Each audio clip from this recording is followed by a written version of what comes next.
하나님 나라의 꿈, 하나님의 꿈입니다. 구체적으로 이루어져야 할 것은 바로 이 세상 가운데 교회입니다. 그리고 가정입니다. 가정은 가장 작은 교회라고 말씀드렸죠. 교회라고 하는 것을 통해서 하나님이 꾸고 있는 꿈, 그 꿈은 반드시 이루어집니다.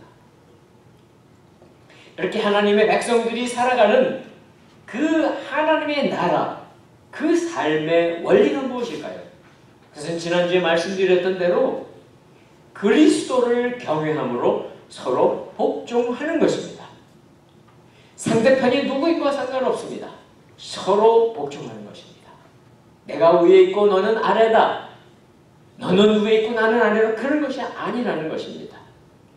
예수 그리스도 때문에 예수 그리스도를 섬기듯이 서로 복종하는 것. 가장 기본적인 원리입니다. 그러니까 우리는 누구를 만나더라도 상관없습니다. 사실은 믿는 사람이라면 대부분 믿는 사람을 만나겠지만 세상 속에 가면 직장이나 세상에 나가면 믿지 않는 사람들도 만나죠. 상관없습니다.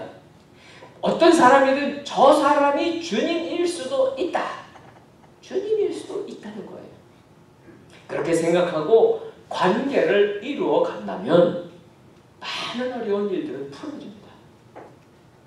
그것은 가정 안에서도 풀어집니다. 교회 안에서도 풀어집니다. 세상의 직장 안에서도 풀어집니다.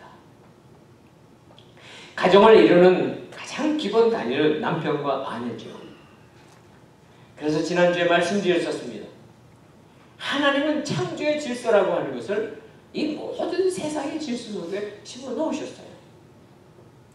우리가 살아가는 이 세상은 21세기라 너무나 오래전에 창조되어서 다 기억을 가물가물해져서 그러는지는 몰라도 하나님의 창조의 질서하고 상관없이 살려고 사람들이 그렇게 열심히 발버둥치며 살아가지요. 그러나 정말 하나님의 창조 질서를 붙잡으셔야 됩니다. 그래서 가정 안에 창조의 질서를 말씀드렸죠. 먼저 나오는 것이 무엇이었습니까? 아내는 주께 순종하듯 남편에게 복종하십시오. 그리고 남편은 예수님이 교회를 위해 자기 몸을 버리시고 희생한 것 같이 아내를 사랑하십시오. 지난주에 제가 이 설교를 하고 났더니 우리 아마 자매님들이 조금 불편하셨던가 봐요. 불편하지 마십시오. 창조의 질서일 뿐입니다. 제가 남자가 돼서 이렇게 설교하는 게 아니고 남편이 돼서 설교하는 창조의 질서일 뿐이에요. 그리고 이 질서는 상대편을 생각하지 마세요. 내가 해야 할 일만 하면 되는 것뿐이에요. 상대방이 그거 안 했으니까 내가 하겠다 안 하겠다가 아닙니다. 상대방이 하든 말든 상관없습니다. 나는 내가 할 일만 하시라는 거예요. 그러면 됩니다. 그리고 주님이 말씀하셨습니다. 비밀이라고, 교회의 비밀이라고. 가장 작은 교회인 가정의 비밀, 가정의 행복의 비밀이 다른 비밀이 아닙니다. 가정의 비밀이 바로 여기 있어요. 너무 간단한 것 같은데 여기 있다는 거예요. 남편은 아내 사랑하기를 자기 자신, 내 몸을 사랑하듯 아내를 사랑하고, 그리고 아내는 남편을 존경하라고. 창조의 질서일 뿐입니다. 그러니까 어떤 거예요? 부부 사이엔 아무것도 없다? 아닙니다. 부부 사이에 반드시 계셔야 됩니다. 한 분이. 예수 그리스도이십니다. 그럴 때에 사랑과 존경이 어우러지는 수평적인 두 사람의 가정이 이루어지는 거예요. 이제 오늘은 그 다음입니다. 그 다음. 바로 부모와 자녀들 사이의 수직적인 관계입니다. 그러면 수평과 수직이 만나는 곳에 그 한 점이 있겠죠. 그 점에 누가 계셔야 되는가? 바로 그리스도가 계셔야 합니다. 그분이 계셔야 합니다. 그럴 때에 행복한 가정, 이상적인 가정이 만들어집니다. 다른 어떤 시도도 소용이 없습니다. 어떠한 시도도 효과 없습니다. 잠시 효과가 있을 수 있는 것 같아도 안 됩니다. 반드시 어려움이 생기고, 어려움이 생겼을 때에 또 가정은 위기에 처하고 맙니다. 이렇게 남편과 아내 사이에도 일방적이지 않죠. 일방적 관계 아닙니다. 양쪽에 책임과 의무가 다 있죠. 부모와 자녀도 마찬가지입니다. 오늘은 부모와 자녀에 대해서 생각해 보려고 합니다. 왜냐하면 여러분이 부모이면서 동시에 자녀이기 때문에 그래요. 여러분은 자녀를 키우기도 하지만 여러분의 부모가 계시기 때문에 그렇다고요. 그런데 오늘 이 말씀을 들으면서 이 상호적인 관계, 그런데 오늘날 우리 많은 우리 가정은, 여기 계신 분들도 대부분 젊은 가정들이 다 자녀들을 양육하고 있습니다. 그러니까 우리는 참 자녀를 키우는 거에 관한 남은 다른 사람 다 저리 가도 나만큼은 반드시 이루어야 될 일이라고 이렇게 제일 높은 우선순위를 갖고 사는 분들입니다. 그런데 교육학에서 이런 말씀이 있다는 걸 아실 거예요. 교육학에 하는 얘기에 성경에는 없어요. 문제 있는 부모는 있어도 문제아는 없다. 참 성경 아닌데도 그럴듯하고 참 거기가 끄떡여지는 말씀이에요. 문제아는 없고 문제 부모만 있다는 거예요. 한번 이제 생각하면서 우리 그래도 하나님 말씀 들어야지 세상 얘기 갖고는 안 됩니다. 1절 같이 보십시오. 1절 같이 읽습니다. 시작. 자녀들이여 주 안에서 부모에게 순종하십시오. 이것이 옳은 일입니다. 부모와 자녀 사이의 관계를 얘기할 때 힘 있는 사람은 부모죠. 힘 없는 연약한 사람은 자녀죠. 그런데 우리가 남편과 아내 사이에도 그랬잖아요. 먼저 아내에게 어떻게 하라고 말씀하신 것처럼 여기도 자녀에게, 연약한 자녀에게 먼저 말씀을 하고 계시네요. 부모에게 순종하는 것은 너무 당연해요. 굳이 설명이 없어도 그건 그만 설명하고 넘어가세요. 목사님 그럴 수 있습니다. 그러나 이유를 알려드려야 돼요. 그리고 우리가 생각을 같이 나눠야 돼요. 세 가지만 나누고 싶어요. 세 가지. 왜 우리가 순종해야 되는가? 자녀들이, 여러분도 자녀 아닙니까? 세상에 자녀 아닌 사람은 누가 있습니까? 물론 연세가 많으셔서 부모님이 더 이상 세상에 안 계신 분도 계시지만 다 우리는 자녀입니다. 순종해야 됩니다. 첫째 이유는 무엇일까요? 양심의 법이 그렇습니다. 양심의 법. 우리 모든 인간이 가진 양심의 법과 도덕, 윤리가 그렇게 요구하고 있습니다. 너무 당연하죠. 어떻게 보면 인간 기본적인 책임이에요. 자연적인 것이에요. 뿐만 아니라 우리와 같은 동양 사람들의 문화 속에 이 효도 사상은 깊이 뿌리내려 있습니다. 이 서양하고 다릅니다. 서양의 문화하고. 성경 동양 문화입니다. 사람들은 성경 서양 문화 아니에요. 오리지널이 이스라엘이고 동양입니다. 그것이 한참 서양을 거쳐서 다시 동양으로 들어가는 것 뿐이에요. 그럼 왜 또 순종해야 되냐? 둘째 이유. 성경이 그렇게 명령하기 때문입니다. 성경이. 구약에는 수많은 명령이 있습니다. 창세기서부터 신명기까지 모세오경에 수많은 율법이 있습니다. 그 모든 율법의 핵심이 어디에 있습니까? 십계명에 있죠. 십계명. 1계명서부터 10계명까지 그 안에 있습니다. 그런데 그 앞에 4계명은 하나님에 관한 계명이죠. 6계명은 사람에 대한 계명인데 그 첫 번째 시작이 5계명인데 5계명은 이렇게 되어 있습니다. 신명기 5장을 보면 이렇게 나와요. 너는 내 하나님 여호와께서 명령한 대로, 하나님이 명령하신 대로 내 부모를 공경하라. 그리하면, 이제 그 다음이 중요한 거예요. 여러분이 공경하면 보답이 있어요. 응답이 있어요. 내 하나님 여호와가 내게 줄 땅에서 내 생명이 길고 복을 누리리라. 약속이 있습니다. 약속. 오늘 우리가 읽은 1절 그게 안 읽지만 2절 3절도 비슷한 내용이에요. 10계명 중에 약속이 있는 첫 계명, 약속이 있습니다. 약속. 5계명이에요. 그 약속도 너무 좋은 약속. 여러분, 복을 누리리라, 복을 받겠다 그러면 우리들뿐만 아니라 세상 어떤 사람이라도 덕을 받기 원하지 않는 사람은 없습니다. 복 주시겠다는데 어떻게 하면 된다고요? 하나님의 명령 중에 이 5계명을 지키면 된다는 거예요. 어렵지 않습니다. 또 있습니다. 생명이 길다고 장수한다고 약속해 주시는 거예요. 얼마나 좋은지 몰라요. 그러니까 순종해야 되겠죠. 자, 그러면 또 부모님에게 순종해야 될 세 번째 이유. 세 번째 이유입니다. 세 번째 이유는요. 여러분, 우리 모두의 주님이 누구십니까? 예수님이시잖아요. 예수 그리스도. 그분이 그렇게 사셨어요. 예수님이 효도했냐고요? 성경에 나왔냐고요? 예, 보여드릴게요. 누가복음 2장 51절 비춰주십시오. 한번 같이 읽을까요? 시작. 그러고 나서 예수는 부모와 함께 내려가 나사렛으로 돌아가서 부모님께 순종하며 지냈습니다. 예수의 어머니는 이 모든 일을 마음에 간직했습니다. 언제 이 사건이 있었는가 하면요. 예수님이 12살 때에 물론 아기로 태어나셨을 때 기록이 성경에 나오지만 중간에는 없다가 12살 때에 유월절 때 부모님과 함께 성전에 갑니다. 유월절 지키기 위해서 갔다가 예수님만 남고 가족들 다 먼저 떠나버리죠. 하루 길을 간 다음에 안 거예요. 그리고 찾아와서 큰 예루살렘을 다 헤매고 찾아냅니다.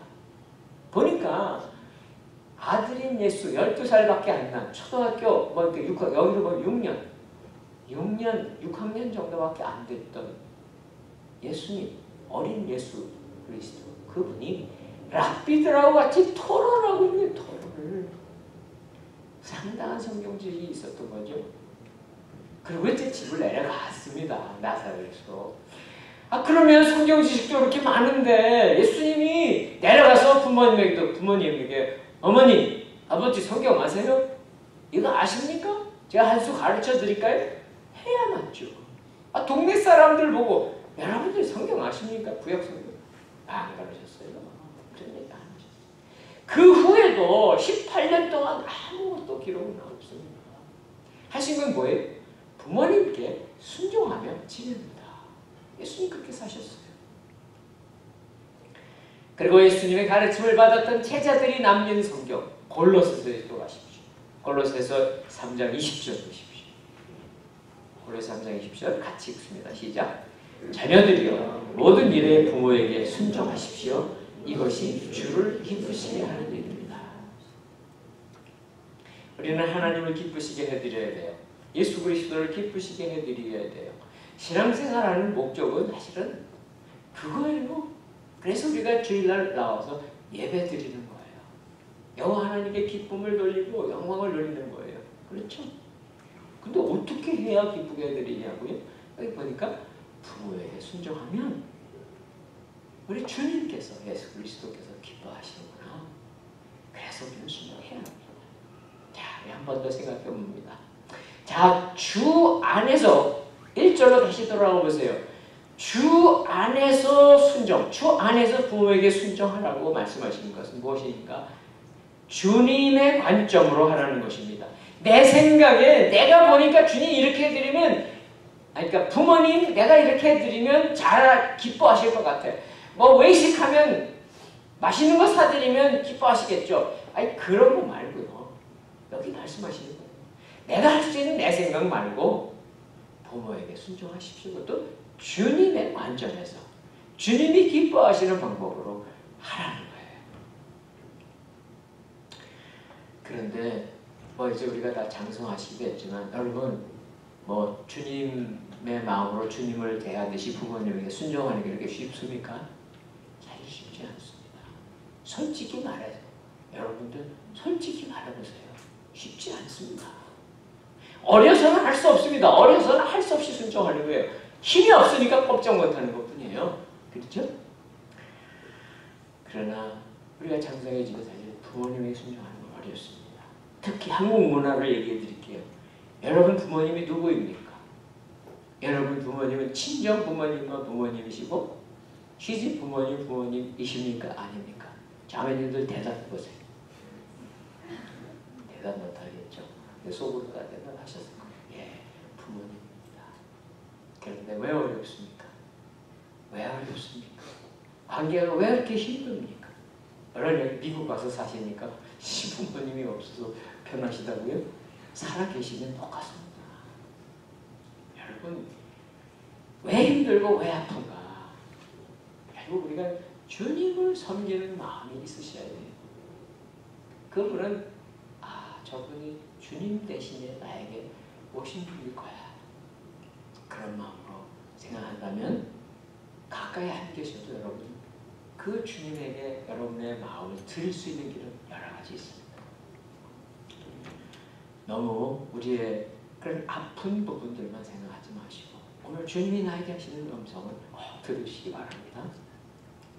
자, 이제 부모 역할은 여기까지입니다. 자녀 역할은 여기까지입니다. 자, 이제 부모의 역할을 보겠습니다. 4절입니다. 4절 같이 읽습니다. 시작. 아버지들이여 여러분의 자녀들을 노엽게 하지 말고 주의 교훈과 훈계로 양육하십시오. 여기 아버지들이여 어머니들이여예요. 같이 있는 겁니다. 자, 이제는 반대로 자녀들에 대해서는 끝나고 부모에 대해서 혹은 부모의 역할을 하고 있는 여러분에게 말씀하십니다. 성경은 그렇게 복잡하게 얘기하지 않습니다. 책 몇 권을 읽어야 자녀를 제대로 양육할 수 있다. 그건 세상의 방법입니다. 물론 잘 양육하는 게 쉽지 않으니까 좋은 책도 읽어야 되는 것은 맞습니다. 그러나 많은 책을 읽고 많은 것을 아는 것의 가장 핵심이 무엇인가? 이걸 보시면 됩니다. 너무 중요해요. 그리고 자녀를 부모가 해야 될 일 중에 가장 중요한 일은 사랑해야 되는 일 아닙니까? 사랑하라고 말씀을 하지 않고 다른 얘기를 하셔요. 다른 얘기. 전혀 다른 얘기를 하세요. 자, 여러분의 자녀를 노엽게 하지 마십시오. 노엽게 하지 마십시오. 그리고 나서 이제 예수님의 교훈과 훈계로 양육하십시오 말씀하십니다. 왜 그러면 사랑하라고 그렇죠? 남편은 아내를 사랑하라고 그랬으면 비슷하게 부모도 자녀를 사랑하라고 말씀을 왜 안 하셨을까요? 예, 부모는 자녀를 본능적으로 사랑합니다. 이 세상의 대부분의 믿든 믿지 않든 자기 자녀 사랑하지 않는 부모 거의 없습니다. 그런데요, 그 사랑이 어떤 사랑인가 하는 거예요.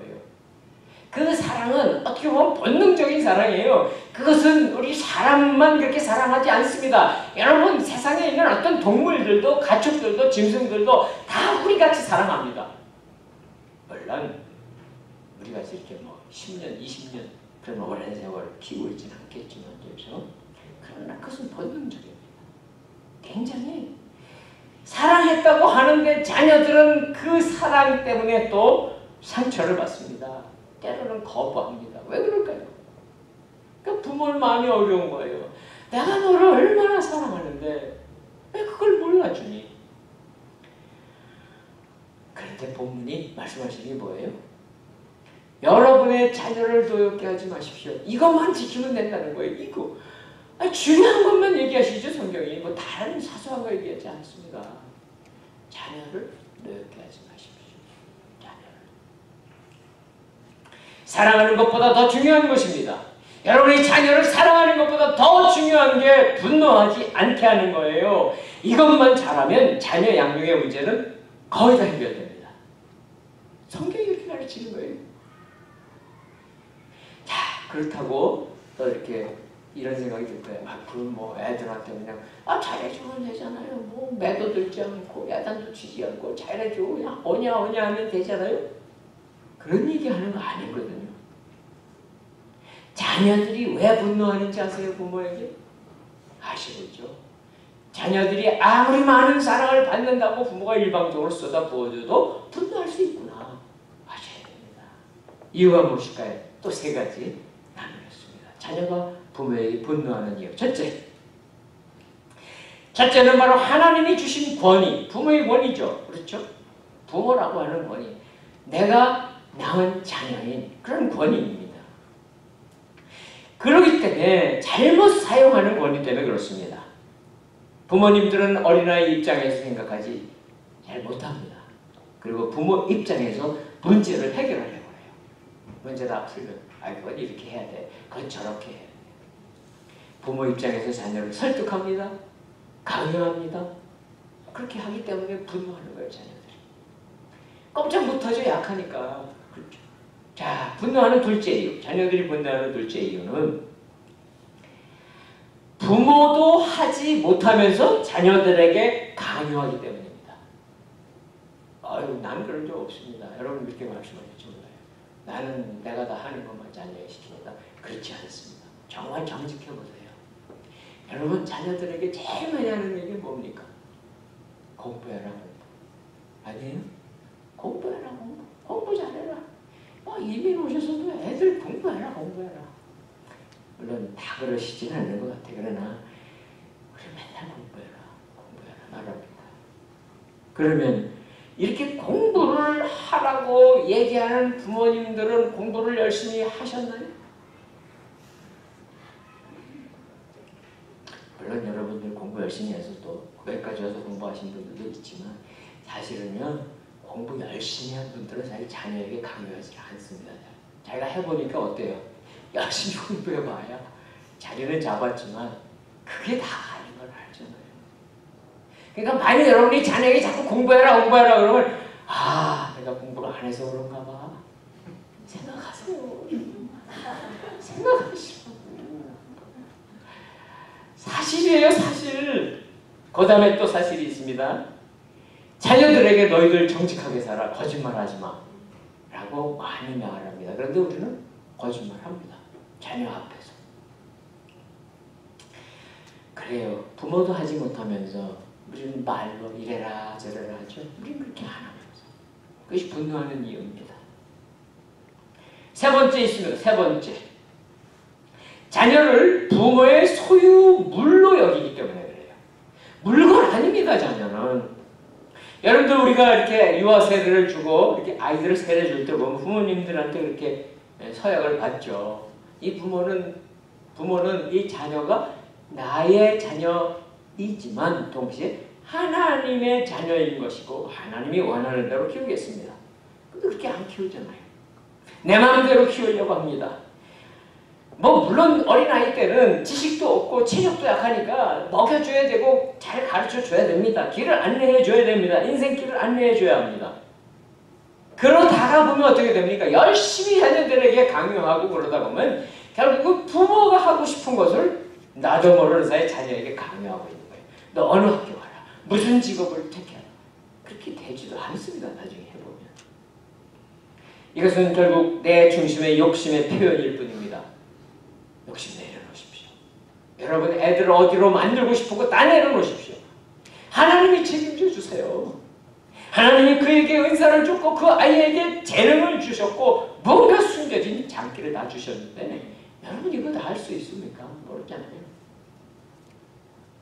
그러니까 이 아이들이 분노하지만 않으면 돼요. 그러면 누가 책임지냐고요? 아유 어떡해요. 목사님 그 몰라서 하는 얘기지. 여러분 책임지시지 않아도 애들은 큽니다. 하나님이 책임지시고 우리 주님이 책임지시는 거예요. 아이들은 독립된 인격이에요. 여러분이 그렇다고 해서 마음대로 자라라 이렇게 하지 않지 않습니까? 기도합니다. 아이들에서 기도하고 나머지를 맡기시는 거예요. 그리고 아이들을 절대 분노하게 만들지 마세요. 아이들이 분노 표출할 때도 있고 안 할 때도 있습니다. 그러나 여러분 무슨 말을 하든 뭘 시키든 내가 하다가도 하면서 봐 이게 아이를 화나게 하고 있을까 안 할까 생각하시는 거예요. 결국은요 착한 애가 순종하는 것 같고 착한 애가 언젠가 한번 폭발합니다. 그렇죠? 차곡차곡 쌓다가 완전 한번 뒤집어 엎습니다. 반드시 그렇게 되어 있어요. 오늘 주님이 말씀하십니다. 자녀를 노엽게 하지 마십시오. 물론 이것은 뭔가 하면 그의 인격과 영혼을 존중해 주는 거예요. 그렇죠? 어려도 내가 낳았지만 내 소유 같지만 이 아이는 독립된 영혼이고 하나님 앞에 나도 똑같고 이 아이도 똑같다는 거예요. 그거를 인정하는 거예요. 그런 다음에 하나님 말씀을 가르치고 그렇게 하셔야죠. 그거 하나님 말씀 아무리 가르쳐도 자녀가 분노하고 있으면 다 다 튀겨나오는 거예요. 도로 튕겨져 나오는 거예요. 바로 우리 자녀들은 우리가 말하는 대로, 부모가 말하는 대로 자라지 않습니다. 부모의 모습을 보고 자랍니다. 부모의 뒷모습 보고 자라는 거예요. 여러분 주일학교 아이들 다 맡겨놓잖아요. 그죠? 우리 꼼땅 예꿈에다 맡겨놓고 선생님들이 책임지라고 할 때가 있어요. 아니에요. 여러분 책임이에요. 분명히 제가 말씀드리지만 여러분 자녀들의 신앙의 책임은 여러분에게 있습니다. 교사에게 있지 않습니다. 그렇죠? 기도하고 이 말씀대로 하셔야 되는 거예요. 우리들은 정말 수고하죠. 뭐 선생님들, 교사들이 일주일에 1시간 이렇게 만나서 수고하고 가르치지만 작은 일부분에 지나지 않습니다. 여러분 자녀들을 만납니다. 같이 밥 먹습니다. 그 아이들의 삶을 봅니다. 그들의 영혼을 들여다봅니다. 그러면서 주님을 생각하고 그 영혼을 향한 그 마음을 가지고 어린 자녀들을 잘 돌봐주셔야 합니다. 이제 끝입니다. 여기까지. 이번 말씀을 끝내면 좋겠는데, 이제 나머지 부분은 뭐 어떻게 보면은 여러분에게 해당될 수도 있고 안 될 수도 있어요. 왜냐하면 여러분들 가운데 뭐 세상에 나가서 열심히 직장생활 하는 분도 있고 뭐 다 가정에서 자녀만 양육하는 분들도 있기 때문에 그래요. 그러나 더 보겠습니다. 말씀입니다. 5절입니다. 본문 5절 말씀 같이 읽습니다. 시작. 종들이여 육신의 주인에게 순종하기를 두려움과 떨림과 성실한 마음으로 주께 하듯 하십시오. 이제는 상사와 부하, 상사와 직원의 관계입니다. 세상은 다 그렇죠. 가정의 울타리, 교회 울타리 바깥에 있는 세상의 관계 속에는 조직과 회사와 이러한 기관, 이런 것들이 다 있습니다. 만약 이러한 기관 속에, 회사의 조직 속에 살아간다면 하나님이 말씀하시려면 또 다른 걸 말씀하셔야죠. 그렇죠? 어떻게 하면 출세할 수 있다, 어떻게 하면 성공할 수 있다든지 성경은 그런 얘기 절대 하지 않습니다. 더 근본적인 말씀을 하죠. 그런 얘기 대신에 바로 우리가 속한 그 지역, 그 공동체가 하나님의 나라가 되게 하는 그 일을 시작하는 게 바로 나입니다. 여러분 한 사람 한 사람. 그러니까 성경은 성공하라고 하지 않고 섬기라고 말씀하십니다. 우리는 예수 그리스도를 영접하고 하나님의 자녀가 되었죠. 참 존귀한 사람입니다. 그렇죠? 하나님의 자녀. 왕자여 공주인 그런 신분이 되었는데 너무나 존귀한 신분, 천사도 흠모하는, 천사보다도 더 귀한 성도라는 그러한 마음도 우리는 갖게 됐는데 이걸 가지고 세상에 나가면 안 통한다는 거예요. 안 통한다. 그렇죠? 여러분 세상에 나가면 인정 안 해주잖아요. 대접 안 해주잖아요. 그런데 이 성경이 기록될 때 당시에 상황을 보면 이해가 돼요. 왜냐고요? 이 초대교회 당시에 많은 성도들은 어떤 사람이었을까요? 뭐 고관, 귀족들이 믿었을까요? 아니죠. 신분이 낮은 사람들, 천한 신분의 사람들이 초대교회 성도들은 많이 왔습니다. 물론 여러 가지 다 왔겠지만 특별히 로마 시대에는 노예가 얼마나 많았는지 몰라요. 노예. 여기 이제 종으로 나오지만 로마 시대, 그러니까 그 당시에 이스라엘도 로마의 식민지였잖아요. 로마 시대에 약 6천만 명 정도의 노예가 있다고 그럽니다. 노예 없는 집이 없었던 거예요. 그래서 초대교회 성도들 중에도 노예가 많이 있었어요. 그러니까 노예 신분이지만 교회에 왔을 때에 함께 예배드립니다. 은혜를 나눕니다. 존귀한 자녀였습니다. 그러니까 저쪽에 자기 주인도 와서 예배드리고 나도 종이지만 와서 같이 예배드렸다는 말이에요. 끝나고 예배가 끝나고 집에가 돌아가면 현실은 다르잖아요. 그렇죠? 비천한 신분이고 주인은 상관이고 어떻게 살아야 되겠냐고요? 어떻게? 그렇다고 노예이지만 내가 깨달은 하나님의 진리는 이거야. 이 세상은 망할 거야. 그러면서 주인들 들으라고 돌아다니면서 일은 하지 않고 여러분 회개하십시오. 심판이 올 겁니다. 일하지 말아도 됩니다. 라고 떠들고 다닌다면 이건 주인의 눈에 보기에는 정말 어려울 겁니다. 그러면 누구도 욕먹는지 아세요? 예수님도 욕먹습니다. 하나님도 욕먹습니다. 물론 오늘날 노예 신분을 가진 사람은 없습니다. 저나 여러분이나 아무도 종도 아니고 노예도 아닙니다. 그런데 로마 시대의 노예는 어떤 직업, 어떤 직분까지 있었는지 아세요? 물론 허드렛 일 했습니다. 막노동했습니다. 가정에서 일터에서 허드렛 일 했습니다. 그러나 의사도 노예였습니다. 이상하죠? 교사도 노예였습니다. 행정하는 사람들도 노예였습니다. 물론 다라는 게 아니에요. 그러한 직종에도 노예들이 다 있었습니다. 현대에는 수많은 직업이 있죠. 뭐 다 되고 싶은 직업, 부러워하는 직업이 있죠. 그렇죠? 여러분 조직 안에 들어가 보세요. 다 상관이 있습니다. 상관. 사장도 있고 상관이 있습니다.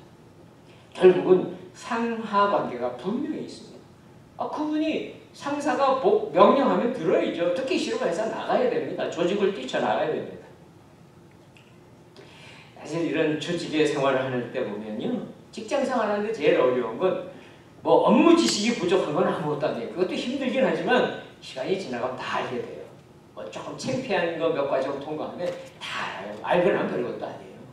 진짜 아무것도 아니에요. 연구를 뭐 대단하게 복잡하게 하시는 분들도 그렇죠. 해보거나 아무것도 아니죠. 업무 지식이 아니고 진짜 조직에서 어려운 거예요. 인간관계입니다. 인간관계. 제일 어려운 것은 뭘까요? 까다로운 이상한 성격을 가진 상관입니다. 아주 고약한 상관.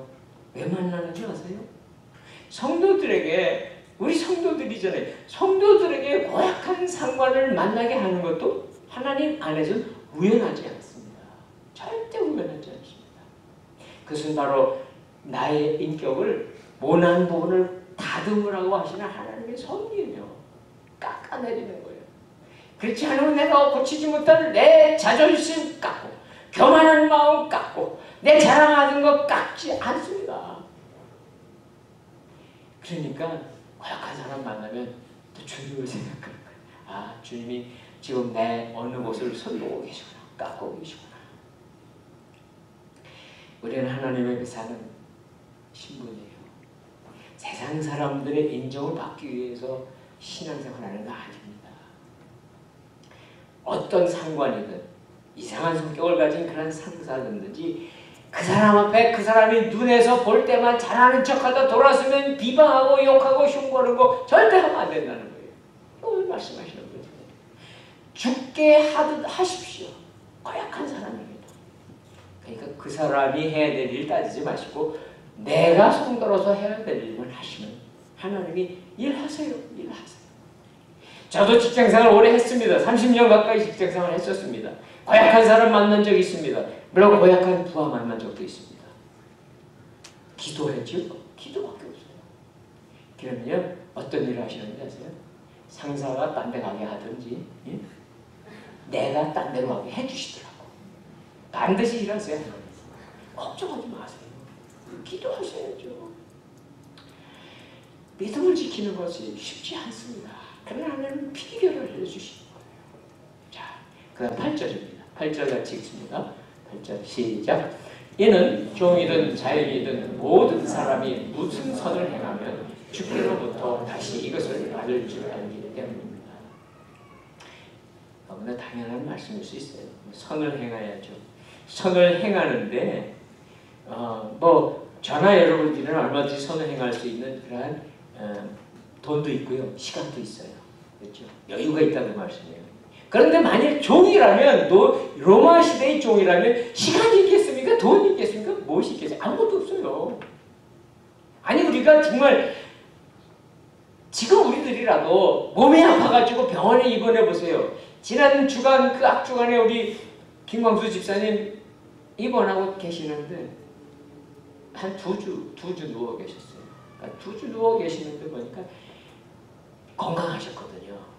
이제 퇴원해서 집에서 요양하고 회복하고 계시는데 몸이 그렇게 건강하셨던 분이 2주 사이에 다리, 이 몸의 근육이 쫙 빠지시는 거예요. 그 우리도 똑같습니다. 그러면 만일 침대에 누워있으면 내가 아파서 내가 할 수 있는 게 뭐가 있어요? 아무것도 없잖아요. 그러나 염려하지 마세요. 내가 침대에 누워있으면 거기서도 또 기도합니다. 중보기도 합니다. 우리가 할 수 없는 시간, 할 수 없는 상황 다 할 할 수 있어요. 뭐든지 할 수 있어요. 자, 보세요. 그러면 우리가 이렇게 시간도 낭비해야 되고 물질도 낭비해야 되는데 왜 손을 행해야 되냐고요? 약속이 있잖아요. 약속. 주께로부터 다시 이것을 받을 줄을 알기 때문입니다. 약속입니다. 그럼 내가 하나를 하면 하나님은 나에게 얼마를 갚아주시는가? 그것 따지라는 거 아니에요. 어떨 때는요 10도 갚아주시고 100도 갚아주시고 1000도 갚아주십니다. 하나님 해주세요. 그러나 계산하고 하시면 안 되죠. 우리는 할 수 없는데도 하는 거예요. 기회가 있으면 또 몇 주 전에 말씀하신 대로 세월을 아끼셔야 돼요. 그러니까 기회가 나타날 때마다 여러분이 손을 행하셔야 돼요. 그럼 하나님 다 기록하시고 기억하시고 반드시 갚아주신다는 거예요. 그것이 바로 하나님의 나라의 원리예요. 자, 이제 마지막입니다. 9절 읽고 마무리하겠습니다. 9절 같이 읽습니다. 시작.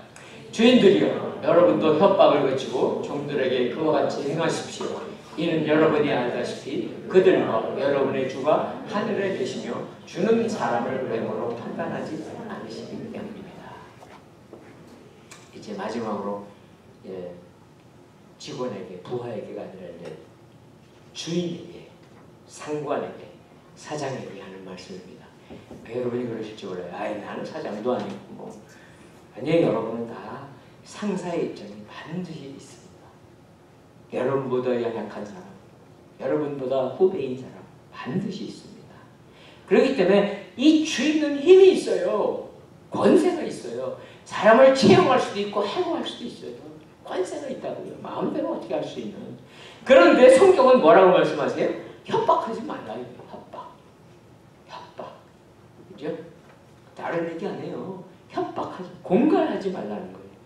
그러니까 힘이 있을 때 힘 가지고서 쓸데없는 힘을 행사하지 말라는 거예요. 말이나 행동을 하지 말라는 거예요. 그럼 어떻게 돼요? 여기 있죠? 그 종들에게 그와 같이 행하라는 게 그와 같이. 그와 같이는 무엇일까요? 맨 처음에 말씀드린 겁니다. 서로에게 저 사람이 주님일지도 몰라. 여러분이 뭐 조그만 식당을 한다고 칩시다. 나중에 하실 분도 있을 테니까. 그러면 뭐 시간급으로 와서 일하는 직원을 쓰겠죠. 함부로 들어오라고 함부로 나가라 할 수도 있겠죠. 할 수 있는 권한이 있습니다. 그러나 만일 그 연약한 사람이 주님일지도 모른다 이런 마음을 갖고 있다면 태도가 달라질 것입니다. 말이 바뀔 것입니다. 주님을 대해야 된다면 공손해야죠. 공갈 절대 할 수 없습니다. 그런데 왜 그러는가가 이제 뒷부분에 나와요. 여기 보니까 그들과 여러분의 연약한 자들과 강한 자들의 주가 계시기 때문에 그렇다는 거예요. 우리는 이 세상에 아주 힘이 센 사람이 있습니다. 뭐 미국의 대통령 같은 사람. 그분이 뭐 가장 힘이 세지만 아니라는 거예요. 그렇죠? 여러분 회사의 사장이 가장 힘이 세세요? 아니에요. 아니라는 거예요. 그분보다 더 힘센 분이 하늘에 계시다고 말씀하십니다. 하늘에 계신 게 하나님의 권세보다 크신 분은 없습니다. 사랑하는 성도 여러분, 우리들은 그러기 때문에 우리가 때로 연약할지라도 흔들리지 않습니다. 뭐 상사이든지 뭐 큰 힘을 가진 사람이 그들 앞에 우리 주눅 들지 않습니다. 우리는 하나님을 두려워합니다. 정말 주님을 공경합니다. 아름답고 복된 하나님의 공동체인 가장 작은 교회인 가족, 그리고 우리 사랑하는 우리 샌디에고 온누리교회 공동체 만들어 가시는 귀한 성도 되시기를 주님의 이름으로 축원합니다. 기도합니다.